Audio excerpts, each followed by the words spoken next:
طلع البدر علينا من ثنيات الوداع وجب الشكر علينا ما دعا لله داع আসসালামু আলাইকুম আরহামতুল্লাহি ওবারাকাতুহ। সকল প্রশংসা মহান আল্লাহ রব্বুল আলমিনের জন্য। দরুদ ও সালাম প্রিয় নবী আখির নবী হজরত মুহাম্মদ সাল্লাল্লাহু আলাইহি ওয়াসাল্লামের প্রতি। আল্লাহ রব্বুল আলমিন মানুষ সৃষ্টি করেছেন ইবাদতের জন্য, এবং ইবাদতের মধ্যে অত্যন্ত গুরুত্বপূর্ণ একটি ইবাদত হইল রমজান মাসে সওম বা রোজা পালন করা। প্রিয় দর্শক শ্রোতা, আজকে আমরা রমজান মাসের 30টি মাসআলা মাসাইল নিয়ে আলোচনা করব। প্রিয় দর্শক, আমরা প্রথমে আলোচনা করব রমজান মাসে প্রত্যেক দিনের জন্য আলাদাভাবে নিয়াত করতে হবে কি। প্রিয় দর্শক, নিয়াত সবসময় স্বতন্ত্র, প্রতিটি রোজার জন্য স্বতন্ত্র নিয়াত হবে। তবে নিয়াত কিভাবে হবে? আমি যখন সাহারি করব তখন এই সাহারির সঙ্গে নিয়াত হয়ে যাবে।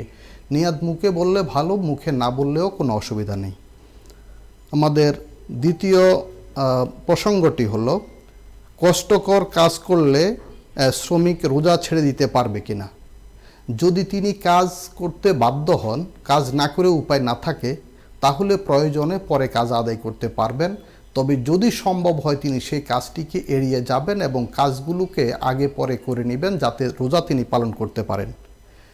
তৃতীয় বিষয়টি হলো, ভুলবশত যদি ঋতুবতী নারী পিরিয়ডকালে রোজা রেখে ফেলে তাহলে কি করবে?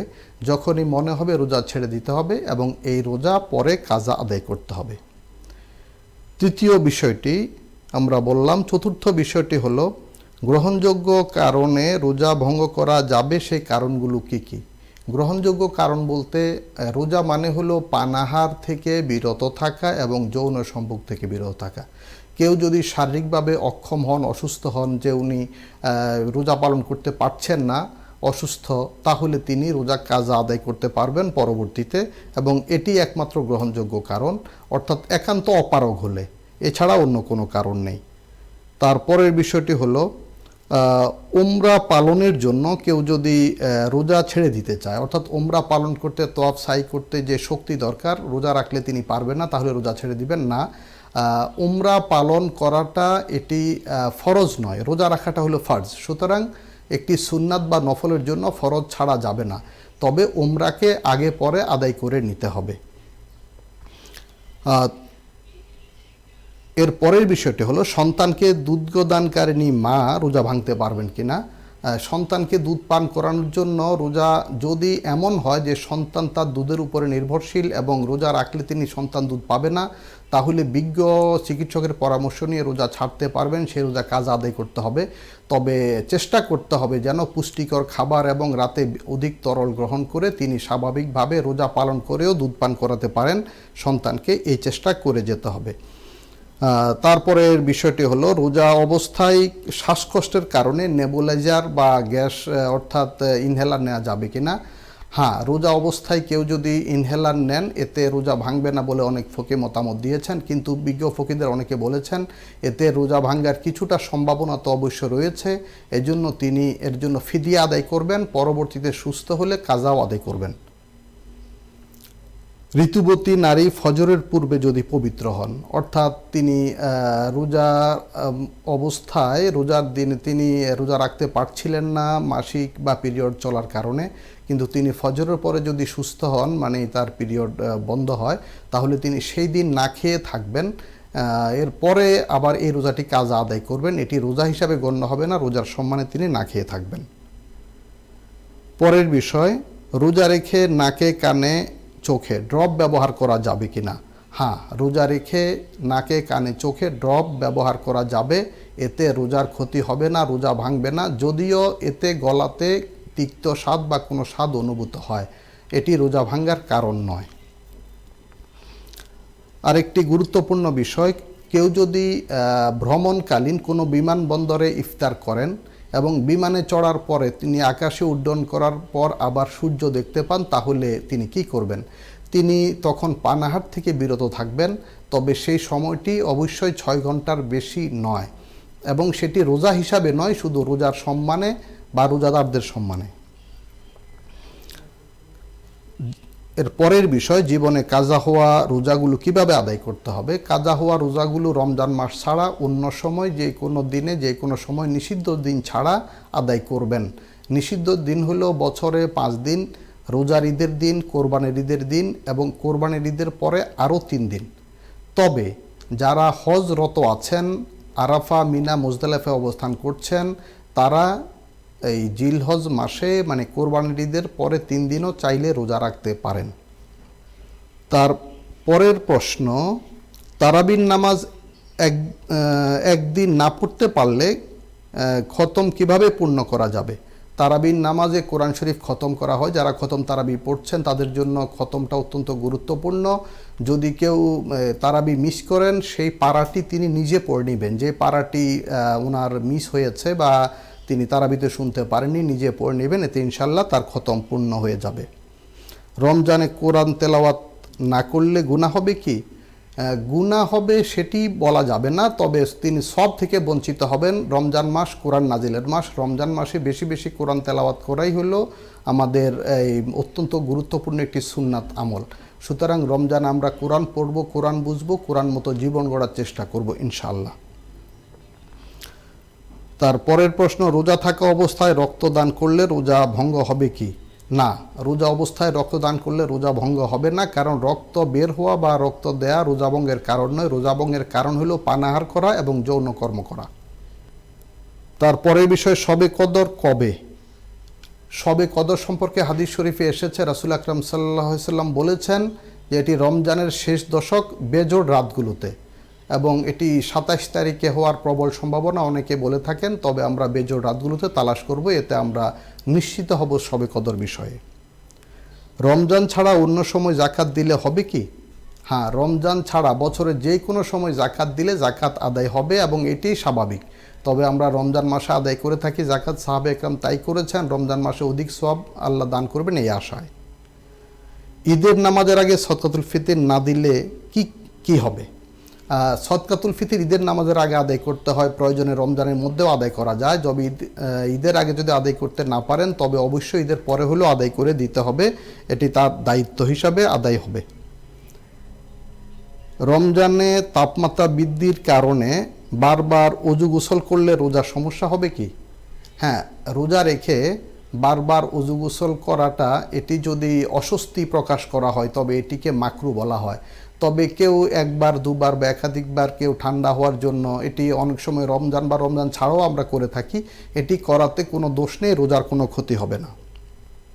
সৌদি আরবের সাথে মিল রেখে রোজা রাখলে, ঈদ করলে তাদের রোজা ঈদ হবে কি? রোজা, ঈদ এগুলো চাঁদের তারিখের সাথে সম্পর্কিত। চাঁদের তারিখ নিয়ে পৃথিবীতে 4টি মত রয়েছে। একটি মত হলো স্থানীয়ভাবে চাঁদ দেখে রোজা, ঈদ পালন করা, যেটি আমরা করে থাকি। দ্বিতীয়ত, অনেকে সৌদি আরবকে অনুসরণ করেন। তৃতীয়ত, অনেকে তুরস্ক, মিশর সহ বিভিন্ন দেশের সাথে করেন। কেউ আছে আন্তর্জাতিক তারিখ দেখে করেন।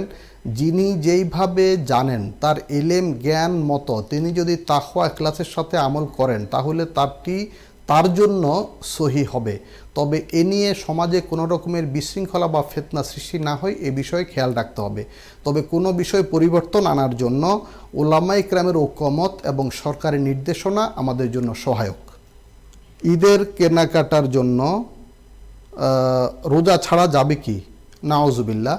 ঈদের কেনাকাটার জন্য সামান্য কোনো এই হালকা অজুহাতে রোজার মতো ফরজ একটি আমল ছাড়া যাবে না।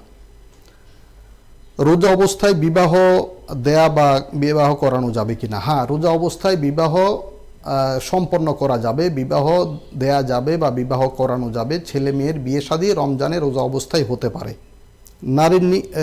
নারীরা এতেকাফ কিভাবে করবেন? নারীরা নিজের ঘরে, নিজের কক্ষে, নিজের গৃহে এতেকাফ করবেন, এবং এই এতেকাফকালীন অবস্থায় উনি অ্যাটাচ বাথরুম থাকলে সেখানে ব্যবহার করবেন, না হলে পাশে নিকটতম জায়গায় উনি বাথরুম প্রাকৃতিক কর্ম সম্পাদনের জন্য বের হতে পারবেন।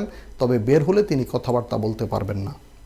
রোজা রাখলে আখেরাতে কি ফজিলত? রোজা রাখলে কি ফজিলত, এই কথাটা অত্যন্ত ব্যাপক। আল্লাহ রব্বুল আলামিন বলেছেন, আস-সাওমু লি ওয়া আনা আজজিবি, রোজা আমার জন্য আর আমি নিজেই তার প্রতিদান দেব। সুবহানাল্লাহ। এবং হাদিসে আরও বর্ণিত আছে, আল্লাহ রব্বুল আলামিন বান্দার সকল নেক আমলের প্রতিদান ফেরেশতাদের মাধ্যমে প্রদান করবেন, আর রোজার প্রতিদান আল্লাহ নিজ হাতে দান করবেন। এবং যারা রোজা রাখবে তাদের জন্য বেহেশতের একটি দরজা আছে, স্পেশাল রাইয়ান সেই দরজার নাম। সেই দরজা দিয়ে শুধু রোজাদাররাই প্রবেশ করবে, অন্য কেউ নয়। এবং রোজাদাররা প্রবেশ করার পর সেই দরজা বন্ধ করা হবে, আর কারো জন্য খোলা হবে না। সুবহানাল্লাহ। জাকাতের টাকা দিতে কাউকে জাকাতের টাকা দিয়ে কাউকে ইফতার করানো যাবে কিনা? না, জাকাতের টাকা দিয়ে ইফতার করানো যাবে না, কারণ ইফতার একটি ভিন্ন এবাদত, জাকাত একটি ফরজ এবাদত। সুতরাং জাকাতের বিষয়টা হলো, আমি যাকে দিব তাকে মালিক বানিয়ে দিতে হবে। কিতাবের ভাষায় একে তামলিক বলা হয়। তো আমি ইফতার করাই দিলাম, এতে তো সে এটার মালিকানা লাভ করলো না। তবে ইফতার সামগ্রী কিনে দেওয়া যেতে পারে, বা কোনো বস্তু কিনে দেওয়া যেতে পারে, যাতে সে মালিক হয় এবং তার নিজের মতো ব্যবহার করতে পারে। ঈদের দিনটি কিভাবে কাটাতে হবে?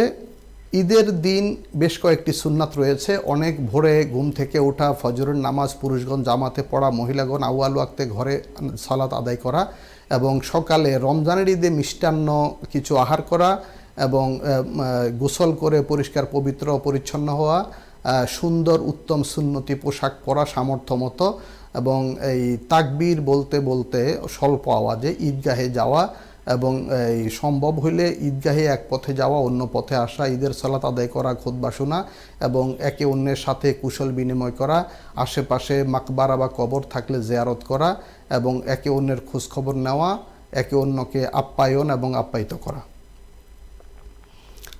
রমজানে কোনো বেরোজাদার ব্যক্তিকে খাওয়ালে গুনাহ হবে কি? আসলে খাওয়ানো এটি একটি ইবাদত। রমজানে কেউ যদি রোজা রাখতে পারে অবশ্যই রোজা রাখবে। কেউ যদি ওজরের কারণে রোজা রাখতে নাও পারে, বা যে কোনো দুর্বলতার কারণে, তবে এই ক্ষুধার্তকে খাওয়ানো এটি অবশ্যই পুণ্যের কাজ। তবে আমরা উদ্বুদ্ধ করব সকলকে রোজা রাখার জন্য এবং রাখানোর জন্য।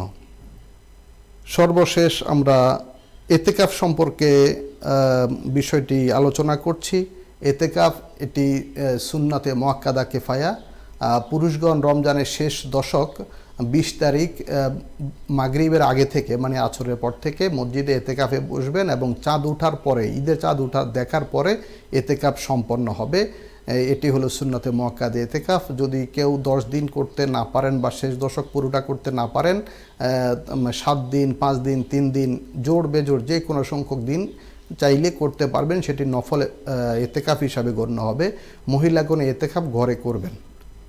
এবং এতেকাফ অত্যন্ত গুরুত্বপূর্ণ একটি ফজিলতপূর্ণ আমল। এটি আমাদের অনেকেরই জীবনে হয়তো একবারও করা হয়নি। আমাদের এতেকাফ করা উচিত। প্রিয় দর্শক শ্রোতা, এই করোনা লকডাউন চলা অবস্থায় আমরা অখণ্ড অবসরে সময় পার করছি। ব্যবসা বাণিজ্য, চাকরি বাকরির ব্যস্ততা নেই। এই সুযোগেই আমাদের জন্য মহা সুযোগ এই এতেকাফের মতো গুরুত্বপূর্ণ আমলটি করার জন্য। সর্বশেষ আমরা আপনাদের এই উপদেশ দেব যে রোজা অবস্থায় করোনার টিকা নেওয়া যাবে, ভ্যাকসিন নেওয়া যাবে, রক্ত দেওয়া যাবে, নেওয়া যাবে, যে কোনো ভালো কাজ করা যাবে। রোজা ভঙ্গের কাজগুলো শুধু না হলে হয়। আমরা রোজার ফরজ, ওয়াজিব, সুন্নাত, মুস্তাহাবগুলো ঠিকমতো আদায় করব। আমরা জানি যে রোজার মধ্যে ফরজ হলো রমজান মাসে 1 মাস সম পালন করা, ওয়াজিব হলো সদকাতুল ফিতর আদায় করা এবং ঈদের নামাজ আদায় করা, সুন্নাত হলো সাহারি, ইফতার, তারাবি, কোরআন তেলাওয়াত এবং এতেকাফ করা। আল্লাহ রব্বুল আলামিন আমাদের সকলকে রমজান মাসের এই আমলগুলো সহিভাবে পালন করার তৌফিক দিন। আমিন। ওমা আলাইনা ইল্লাল বালাগুল মুবিন।